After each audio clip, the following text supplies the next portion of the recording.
Hello and welcome to the Art Alive Short Film Show. This is the show in which we take a look at the local film scene here on Merseyside, talking to the independent filmmakers in front of and behind the camera.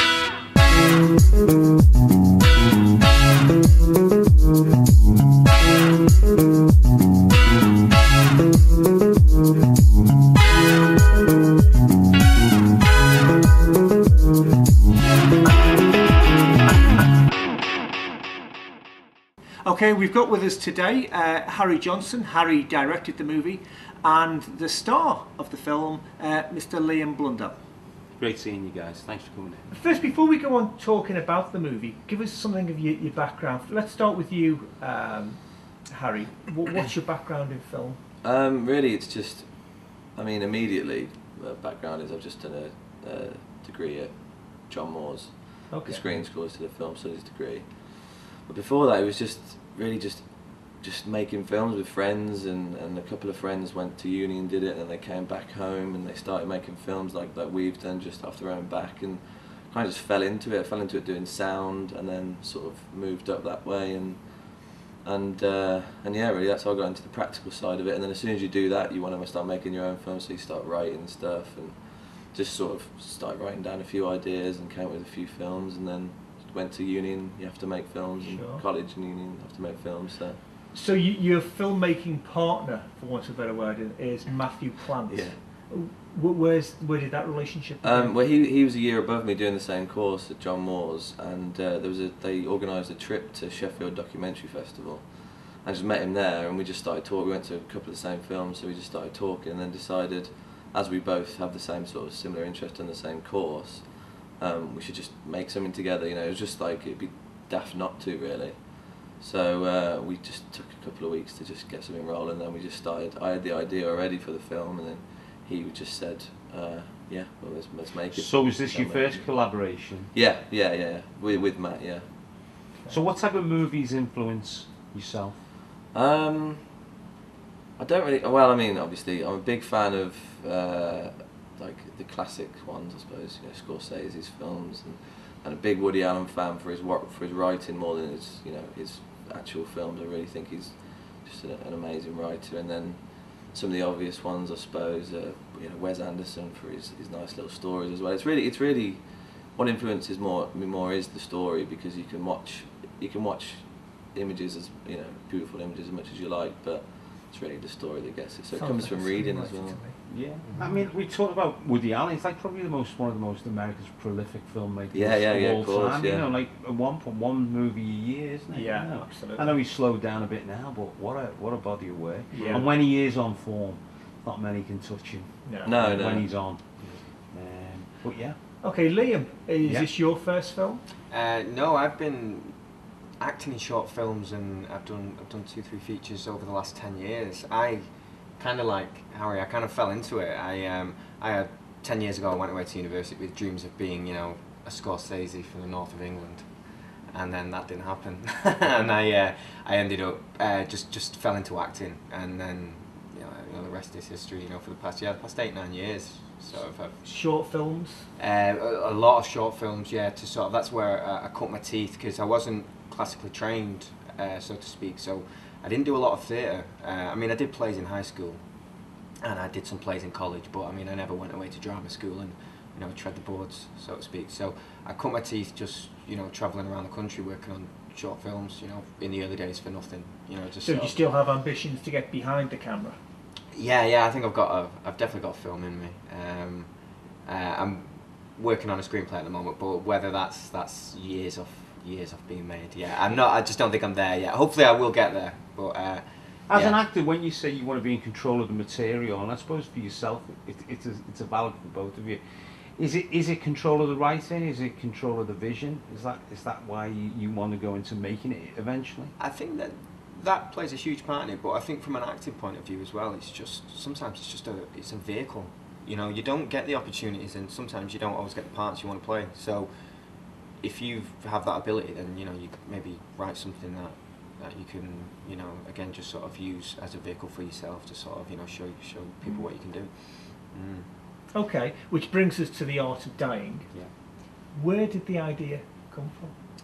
It's just an idea. It's one of those things that's just been floating around since you're like a kid or whatever, and it really comes from once when I was just sat around watching Starship Troopers with some friends, and we just thought we spotted this same extra come on, and he'd just walk on the screen and then instantly get shot or ripped apart by an alien or something. And the last time we saw him, we were like, oh, he's been on for a minute now, maybe he'll make it, and then he didn't. And that's just, it just stuck in there for some reason. And then when I started sort of jotting something down, it was just the idea that if you're going to be something as futile as that, if you're a struggling actor and you just can't seem to get a part, that doesn't mean you're going to die in it within a minute. Why not be the best at doing that at least? And that then, makes can make your way. If it's something's worth doing, it's worth doing right. So I just sort of went along with that and just thought it was quite a funny idea, really, that you could just be practicing something so futile. Really. There is a sense of the maudlin about it. Yeah. That you do sort of feel sorry for this guy. Yeah. Which then brings us up to the, without giving too much away, the ambiguous ending. Is it meant to be ambiguous? I think not for me. Like for me, it's the sadder, Right, so he's definitely. Yeah. I think you've given away the. Yeah. Spoiler. I have a completely different view of the ending, don't we? We're very contrasting on the end. Oh, excellent. We'll get that in a second. Yeah. So from a writing standpoint, I that just was think indefinite. it's just more tragic, isn't it? It's just okay. It's just Well, for me, it's nicer. It kind of makes the almost. film kind of metaphysical, doesn't it? In a way, I suppose it all is sort of, because it's all quite contained in a small area. It's one of those things where if you really look into it, which I don't suggest, but you could pretend that it's none of it's real, because there's only two characters in it. You hear other people, but you don't see anyone else. It could almost be purgatory, couldn't it? Something like that, yeah. I like that. It does. So go on, Lynn, what was your take on? My take was I found it to be, it was that kind of pretentious, and I think that he was alive and he was just seeing it out, and he's I get he's that. pretending, and he's just to see what it would feel like, and almost kind of giving this young lady who is sort of come to meet as well, giving her some kind of a bit of a shock of. But there's almost that take on it, that the sense of isolation, almost alienation, that he's kind of withdrawn into this room away from the rest of the world. Especially with things like the opening as well, where he's got his little bag and he puts on, and he's taking his clothes out. It's very methodical. Yes. It's very, this is his job. This is what he does. He travels. He works. He is quite. It is a lonely existence. To an extent, and. But nicely shot as well. Who was behind the camera? That was me as well. Because it was only me and Matt who were the crew. As well. We did everything really. What did you shoot on, if you don't mind me asking? Canon 600D. I'd recently got it. That's why. I appreciate saying nicely shot, but some of it's a bit dodgy. It's because I didn't really know how to use the camera. It was one of those sort of experiments. Like, can we make a film? Can we do it all on our own? And to an extent, I guess. How did you handle the sound with the? It was an external, just a boom mic and an external recorder, but I had some help from my cousin who could tweak it and make it sound a bit nicer. Oh, okay. And the music's all done by original music from him, apart from that piano piece. Okay, the opening shot was a lovely shot of the Liver building. So you start quite grand, and then pull into the. That was a lovely. Yeah, but it wasn't supposed to be the opening. We had a completely different opening where it was supposed to be a bit more confusing, really. Okay. I won't go into that, and then we saw this when we got it back, and we were just like, well, that just looks better, It's great. It's one of those things that evolves. And it's just one of those things when you do, because you make the film and editing again. So when you do that, it's just like, well, there's no point putting something in that's just not worth it. Where this completely brings in almost every aspect of the film in the opening. It's like you're rewriting it again, isn't it, in the edit? Yeah, it can be, yeah.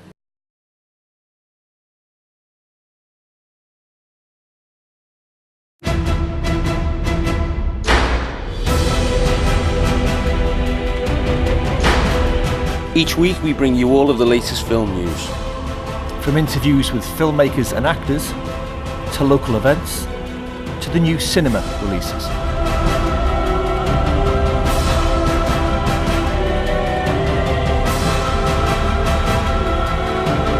Join us every Tuesday evening on Bay TV Liverpool.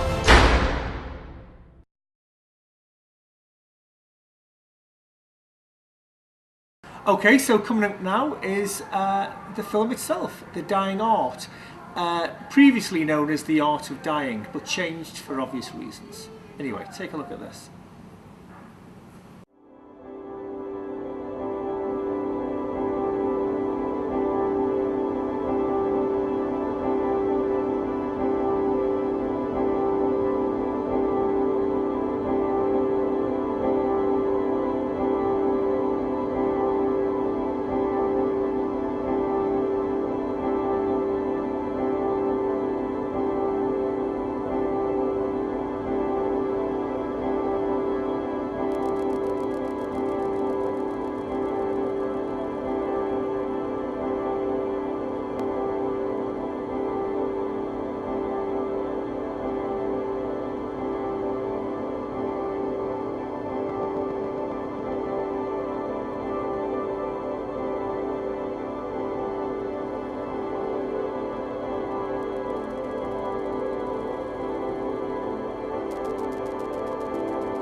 Hello, how may I help you? Yes, I would like a wake-up call for 7 a.m. tomorrow morning, please. Oh, sorry, we don't do wake-up calls here. Oh, I was just joking. I can do a wake-up call. Was it 7 o'clock? Yes. Right, well, I just need a name and room number. Arthur Spleck, 1206. Thank you, Arthur Spleck of 1206. Just bear with me. Is it business or leisure that's bringing you to the city? I have a thing tomorrow. Oh, anything interesting? No? Right, well, that has all been done for you.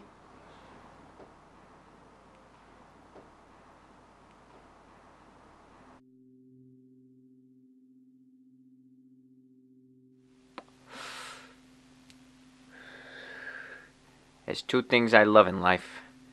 Killing scum like you and the taste of an ice-cold beer. And these roads are dry as hell all the way up to Jericho. So what's it gonna be? Ugh.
Hello. Hello. Do you have another person in your room, Arthur? Of course not. Oh, it's just that if you did, I would have to report you. It's just that you're only down for having one person in this room, so it's something I'd have to take to my manager, actually. No. Come back.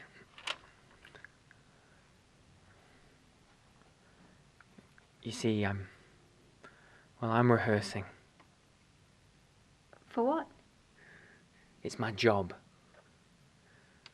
I'm an actor. Oh. Do you have any lines? Well, no, but it's not always about the lines. Oh, right, of course. So you're like an extra? Absolutely not. I am a professional screen actor who specialises in death. Oh. Well, I didn't realise you could specialise in death. Yes. I'm one of the best in the country. Can I see some of it? No. I mean, I have to be prepared for whatever they might throw at me tomorrow. I can't just stand here and waste it all on you.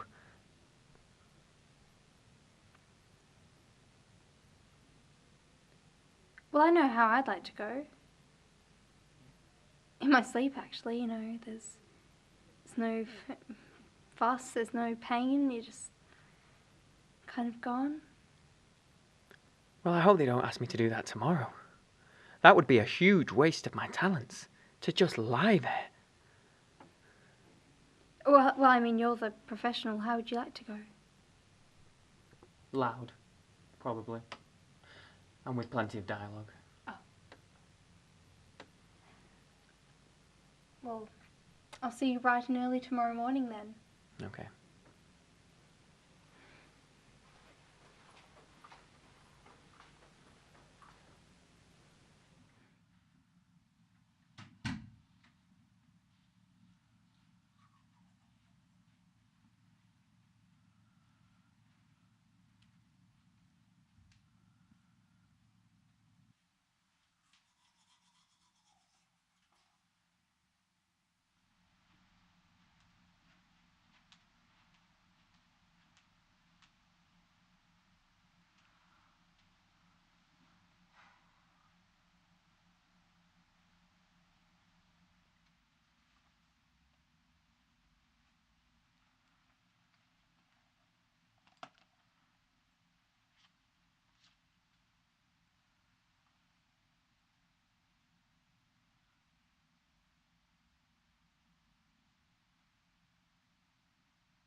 Hello, Arthur. This is your 7 o'clock wake-up call.